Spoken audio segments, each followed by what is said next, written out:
ในการเบิ่ง1 2 3 4 5 6 7 8 9 10 ล้านถือว่า10 ล้านนี่ก็คือทางอ้ายกันคือโมเมนต์ไอ้กันทางอ้ายฮัดเด้อทางอ้ายฮัดอ้ายคนเก่าที่ว่าซอยน้องที่ซื้อดินบล็อกแต่ว่ารอบที่แล้วคือกันนั่นแหละที่มาอ้ายมาแจ้งเจ้าตอนที่ว่า2 ล้านปลายนะเป็นมานี่ทั้งอ้ายเพิ่นมาคือว่าขาดเงินขาดเรื่องหลังค่าหลายแล้วก็ขาดงบเพิ่นสร้างเจ้าที่ว่าหลายอ้ายเพิ่นก็เลยฝากมาให้อ้ายเมื่อคืนนี้10 ล้านกีบเพื่อมาสมทบซื้อโครงหลังคาให้เจ้าถ้าว่าคือส่วนธรรมะแต่ว่ามีทั้งผู้ใหญ่บ่าวบุญสารวัตรเพิ่นอยากซื้อให้เจ้าคือกันส่วนเงินส่วนนี้บ่ยาวก็สิเก็บไปซื้อ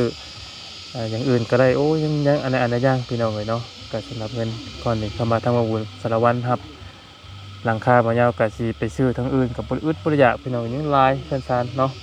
พวกทางตากะโลเจ้ายังบ่ทันมายังบ่ทันมีอยู่เนาะพวกสีพวกหยังอีกได้ต่อไปนะก็ยังหลายอยู่พี่น้องเอ้ยบ่ยากเนาะถึงครัวห้องน้ำน้องเพิ่นยังหลายยันแต่บ่พอแหละพี่น้องหลายกว่าเนาะถือว่าดีมกดีใจนั้นไม่ได้เด้อยอดเงินเจ้าตอนนี้ก็มาฮอดมาถึงมีแต่ว่าฝากขอบขอบใจทางอ้ายฮัดโดยขอบใจหลายๆเด้อไอ้ฮัดที่ช่วยเหลือน้องอีกทั้งขอบใจที่ได้โอนให้น้องเพราะว่าน้องได้ฮัดฮู้แล้วว่าอ้ายโอนมาให้น้องสินบอกใส่เฮือนขอบใจหลายๆขอให้ได้เงินหลายกว่านี้อีกเด้อขอให้เลยก้มหน้า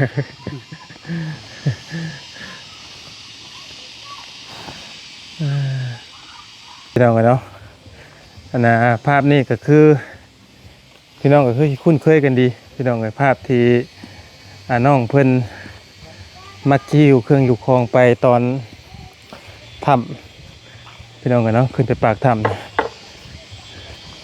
ภาพนี้แหละน้องเพิ่นมักอันย่างนะพี่น้องกัน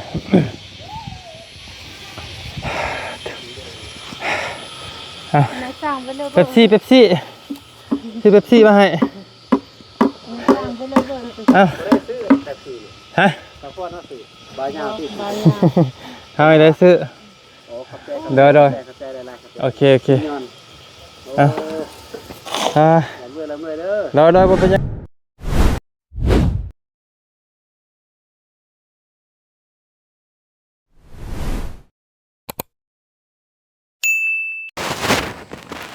พี่น้องเนาะเสียงปอกปักแป๊กเยอะพี่น้องคือทางสร้างเพิ่นก็ถือว่าเล็กมือเต็มที่เนาะฮึบ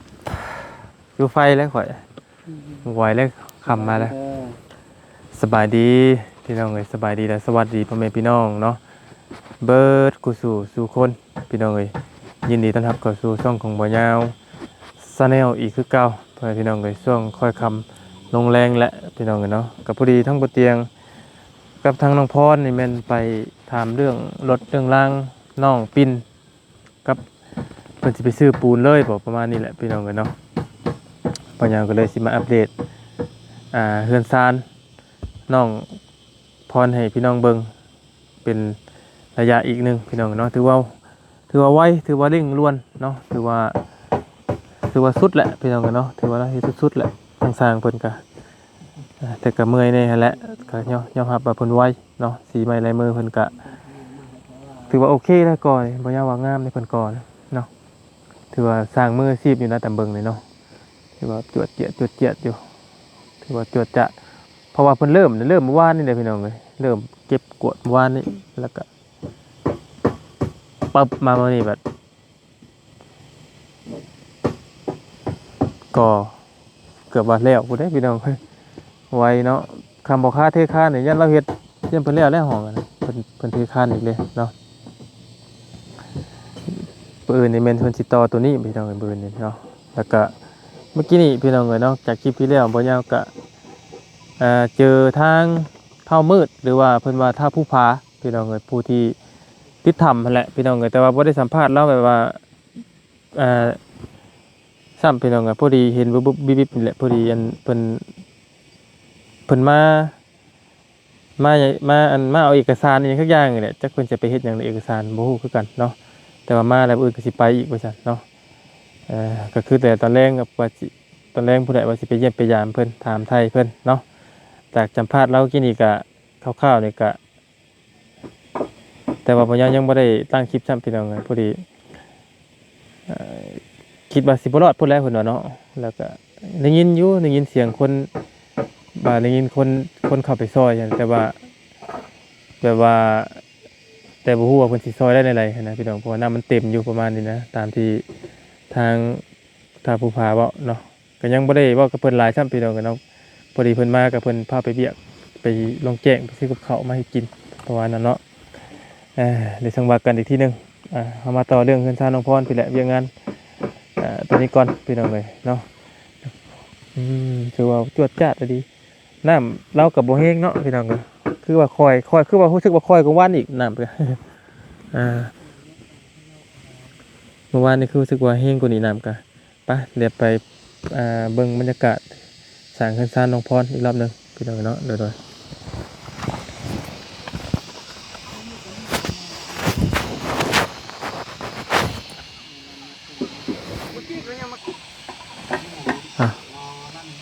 ต่อจากคลิปที่แล้วพี่น้องเอ้ยโอ้โธ่คักสร้างกินข้าวกับหยังเด้มื้อนี้บ่สบายดีบ่แก้วสบายดีเด้อ เก่าเนาะ คือเก่าโอ้พี่น้องเอ้ย ติบข้าวน้อยมา3คนแต่มีติบข้าว2อัน 3 อันเลย 2อัน มีลุง แม่นบ่ เป็นห่อข้าวมากินพี่น้องกันเนาะติบข้าวน้อย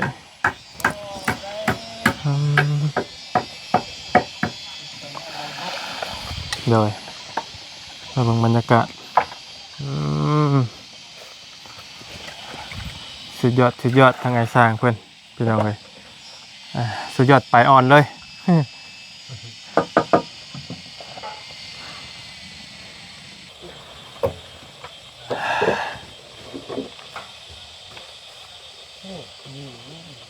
ฮะยุ่งไว้ยุ่งลายแล้วเฮาจะจู้ไพ่กี่นี่ตอมเฮาพึกอยู่ไล่เลยลงตอนความมากครับผมไล่ มันใกล้ป่าเนาะใกล้ป่าใกล้น้ำเพื่อนเลย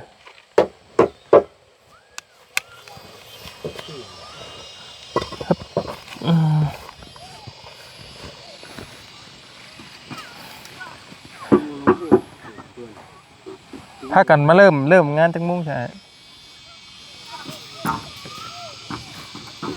ถ้ากันเขาการจังมุ่งมาสอนเลยมุ่งเนาะว่าไปหล่อนๆแล้วพี่น้องกันแล้วก็ทั้งสร้างเพิ่นกับป้าตัวเร่งให้บัดขี่บัดตดได้พี่น้องว่ากันหล่อนนี่นะอย่าแต่สร้างได้เป็นเร่งเป็นลมก่อนวัดเด้อ3 คนหากแต่เราถือว่ามีแต่ผู้เฮ็ดเรียกเป็นอยู่เนาะบ่ได้ถ่ากันเฮ็ดคนละอย่างคนละไม้คนละมือเลยพี่น้องเลยถ้าว่าบ่เป็นนี่มันถ่ากันนี่มันบ่ได้อย่างนี้เนาะอันนี้ต่างคนต่างเป็นมันก็ไวเฮ็ดไหมบอกแกเฮ็ดไหมเขาก็เป็นที่กันผสมปูนให้เรานี่สมปูนได้อยู่ สีไม้ลายมือเพิ่นในการก่อก็งามเนาะงามเป๊ะๆเลยนะพี่น้องกับอันที่เพิ่นก่อนะที่เพิ่นเทคานนะ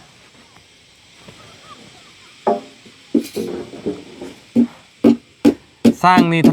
นัดงานปูนหรือถนัดงานไม้สร้างนี่หรือว่าได้เบิดปูนก็ได้ไม้ก็ได้โอ้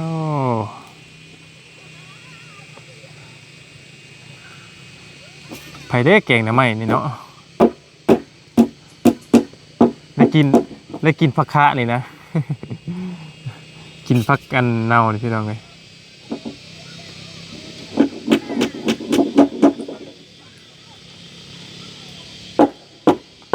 เพิ่นต่อเพิ่นสิต่อเสาขึ้นพี่น้องเพิ่นตีแบบเพิ่นสิต่อเสาขึ้นแต่ก็แม่นเทขึ้นไปเว้ยนี่มันแก้แบบ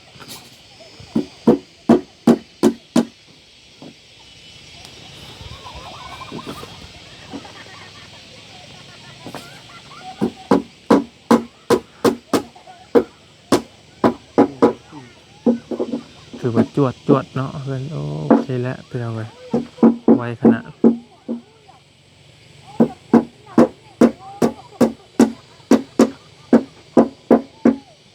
แล้วก็เทตัวใส่ตัวซอสนี้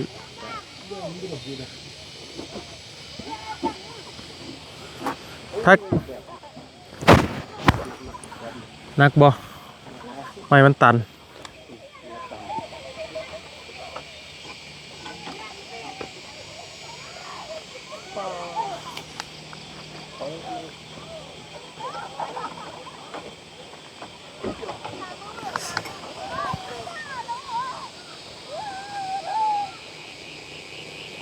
เสียงบ่เตียงบ่อยู่พุ่นน่ะอยู่เพิ่นทำมืดบ่ไปหาพุ่นน่ะเสียงอมอยู่พุ่นน่ะ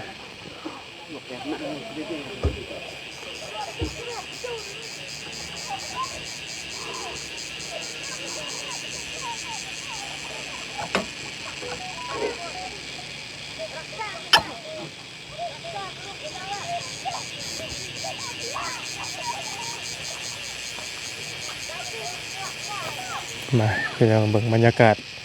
นำกันเนาะ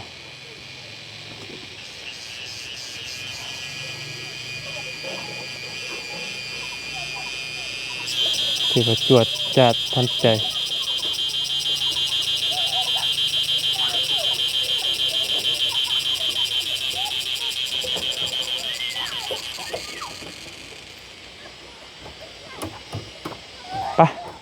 ไปเฮือนน้องพรพุ่นน่ะเพิ่นขึ้นมาแล้วจ้ะ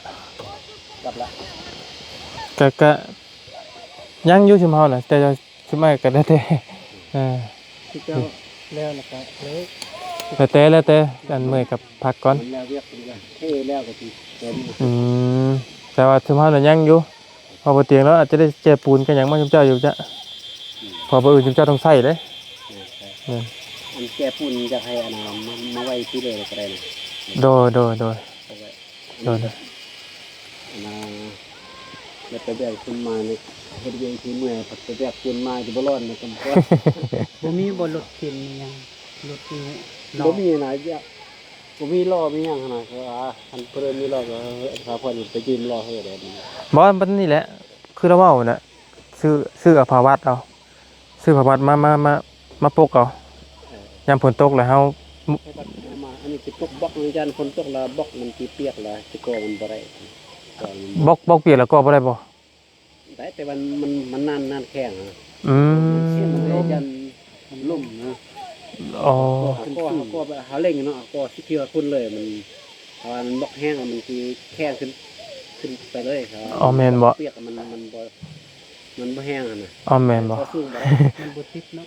เฮาก็บ่ค่อยฮู้เลยตัวนี้ คันเป็นปีเปียกให้ดีแล้ว เอามีแต่ว่าในนั่นแหละพี่น้องเอ้ยก็บ่เป็นหยังแต่ว่าบล็อกลงงามเนาะยามเฮาบ่บล็อกลงงามพี่น้องเอ้ยหนาตุดเลยแบบ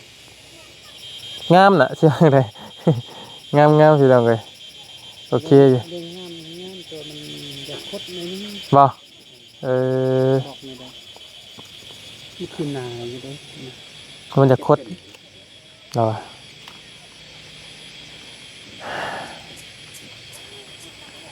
เบิ่งบรรยากาศนำกันพี่น้องเอ้ยเนาะกับ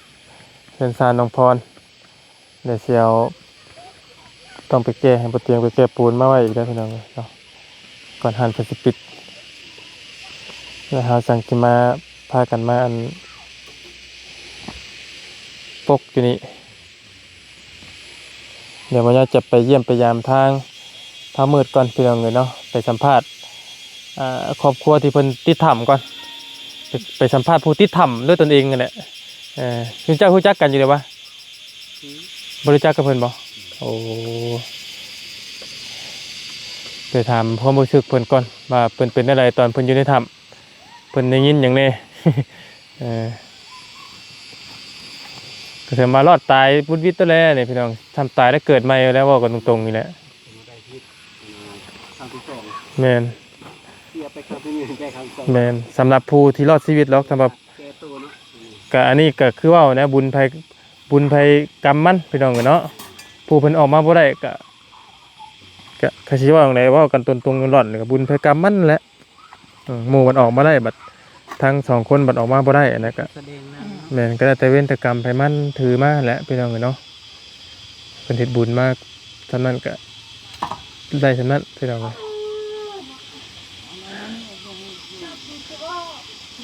แต่บ่เฮือนซ่านนี่ถือว่าน้อยยาวพี่น้องเนาะก็บ่ได้ว่าขี้ๆได้พี่น้องเอ้ยเปิดพอ โอ้ผมบ่น้อยแล้วได้คำนี้นะ เป็นรูปเป็นร่างขึ้นเนาะ ลูกสองคนกับเมียอยู่นะโอ้ เออ พอได้คำนี้มันบ่แม่นธรรมดาแล้วสมัยนั้นมันย่างกระแพงไปหมดเลย เลย คนนักเลย คนไหน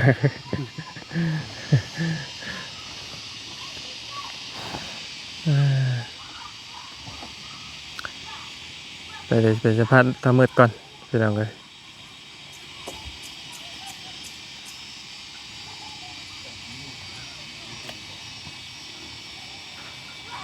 ไปซะบ่แก้วแม่นบ่ขอยไปเสียงบ่เตียงเนาะเอาหมอมอยู่เนาะ ไปมา สักแค่ภาพเก่าๆเดิมๆพี่น้องกันเนาะอ้าวพี่น้องกันเนาะอันน่ะภาพนี้ก็คือพี่น้องก็คือคุ้นเคยกันดีพี่น้องเลยภาพที่น้องเพิ่นมักจิ้วเครื่องอยู่คลองไปตอนถ้ำพี่น้องกันเนาะขึ้นไปปากถ้ำภาพนี้แหละน้องเพิ่นมักอันย่างนะพี่น้องเลย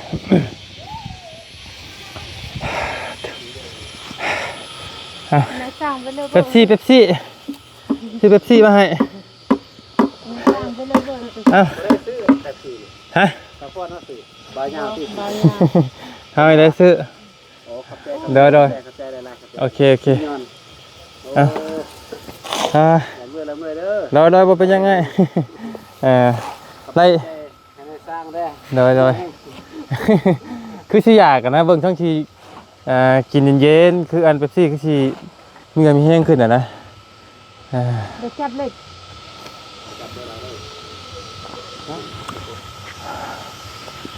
ป้าเถอะน้องพรนั่งนี่ก็ได้นะมาถามหน่อยนิดนึงเป็นได้เรื่องรถเรื่องรางน้องปิ่นนะได้บ่ ได้แล้ว ได้บ่ เลย อันนั้นน้องก็ได้ละได้เป็นที่เรียบร้อยเนาะ เลย โอ้ดีมกดีใจนั้นไม่ได้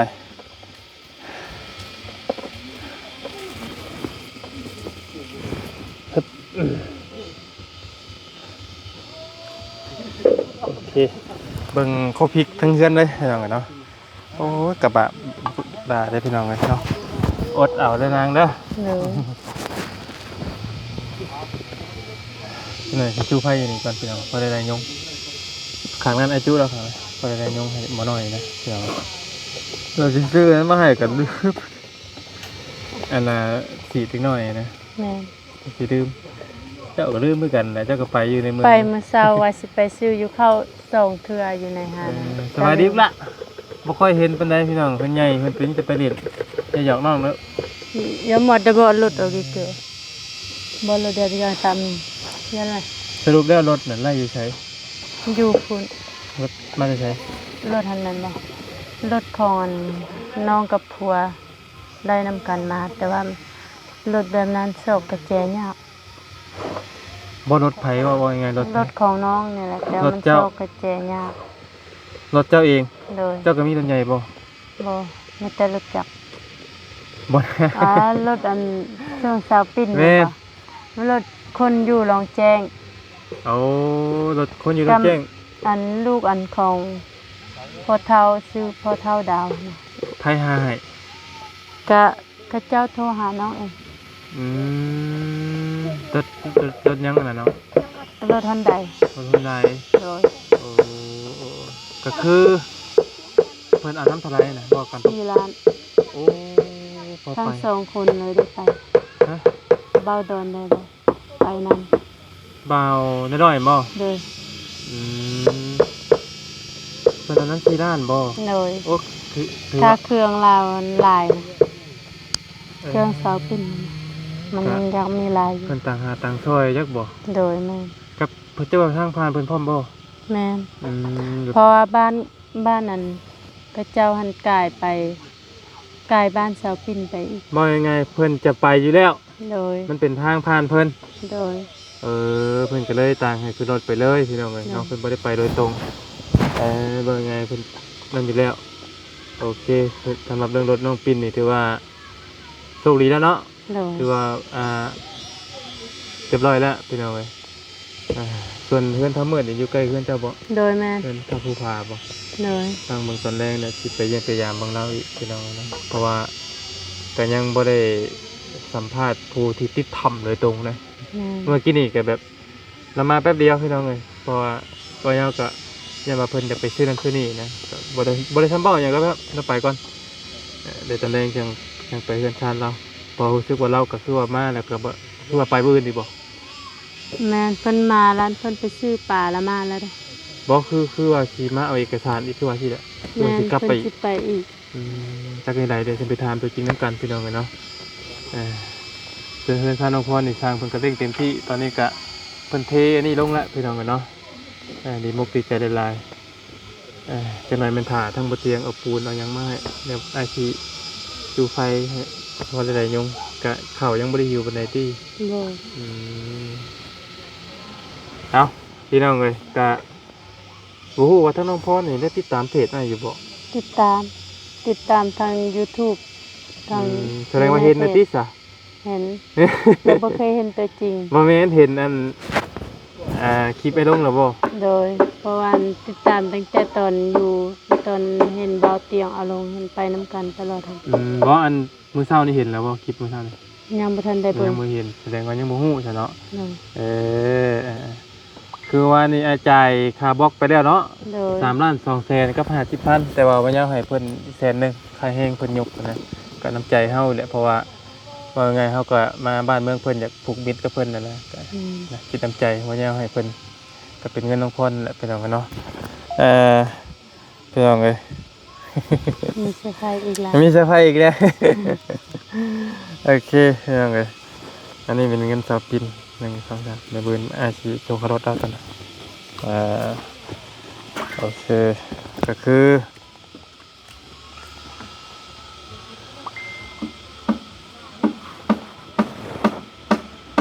เงินที่บรรยา3อันแจ้งบรรยาแจ้งเมื่อคืนนี่แหละพี่น้องเลยคืองบเพื่อนซานน้องพรมาเพิ่มอีกแล้ว กะถือว่าน้องเพิ่นก็โศกเศร้าหายหลายแล้วพี่น้องเขากับบ่มีหยังสิมาเยอะจิตใจก็ถึงมันสิซอยลืมบ่ได้อยู่แต่ว่ามันก็เป็นสิ่งที่น่าสิพอสร้างแล้วยิ้มให้น้องเพิ่นได้นะพี่น้องเนาะการเวลากะใส่แน่พี่น้องเอ้ยเพราะว่าผู้ชายนี่จะบ่คือผู้หญิงเนาะเพราะว่าผู้หญิงนี่อยู่กับลูกกับเต้าพี่น้องเนาะก็มันก็จะลืมยากเนาะ โดย มันเวลาเฮาคิดเห็นเพราะว่าเฮาอยู่กับลูกกับเต้าต่อไปน้องเพิ่นลำบากบ่คือผู้ชายเฮาได้พี่น้องบ่ไงคือผู้ชายนี่ว่าไล่ออกไปข้างนอกไปดินไปหยังมันก็ลืมไปน้ำเรียบร้อยเนาะ โดย การสิต่างกันอยู่พี่น้องเนาะเอาพอดีอย่าล็อกตรงนั้นเอาไว้ก่อนพี่น้องกันเพราะว่าเรื่องนี้ก่อนเนาะอันนี้เป็นเงินของทางน้องพรอีกแล้วพี่น้องเอ้ยเป็นเงินเท่าไรนี่หลายเติบได้เนาะพี่น้องเอ้ยนี่นับไปกันเบิ่ง1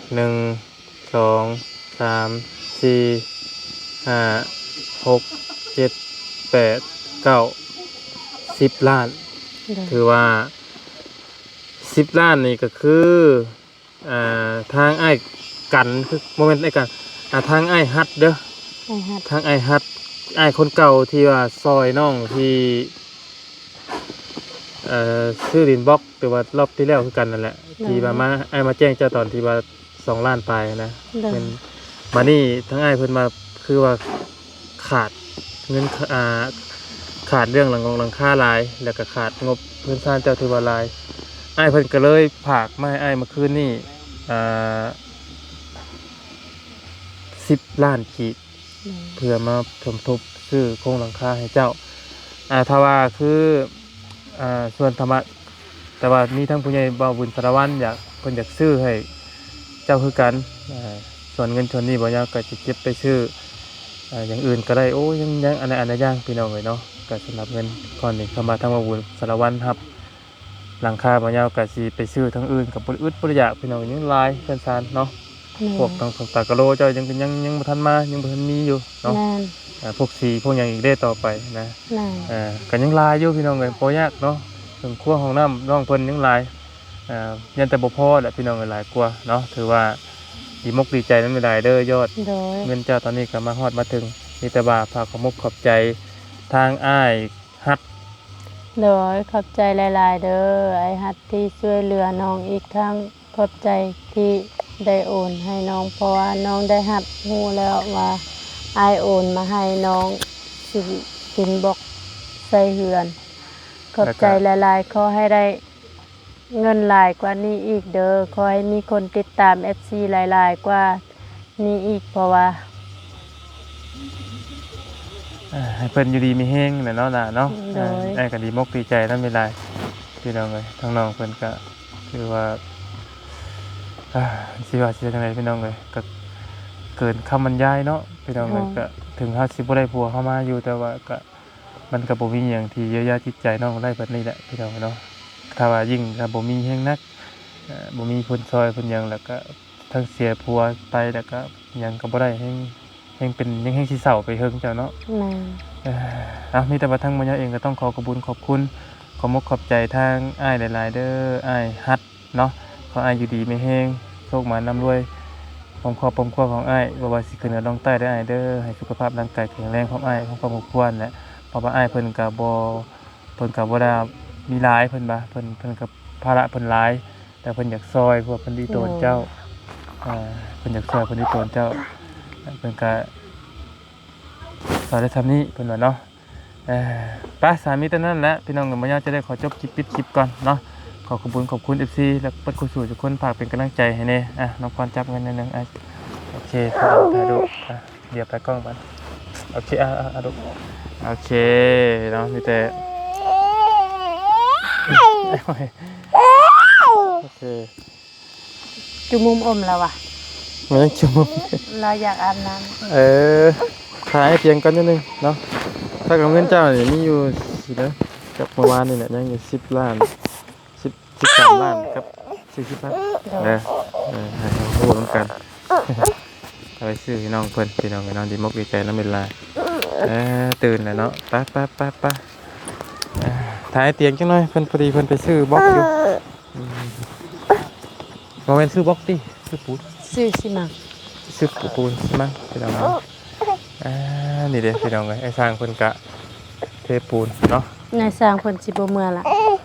เมื่อกายาเพิ่นแล้วบ่เป็นหยังเนาะเพิ่นฮอดเวลาเพิ่นเมื่อเลยเนาะอันพื้นไฟอันหลอดไฟนี่ใต้ได้บ่พร ได้ ได้อยู่เนาะโอเคแล้วพี่น้องเลยเนาะ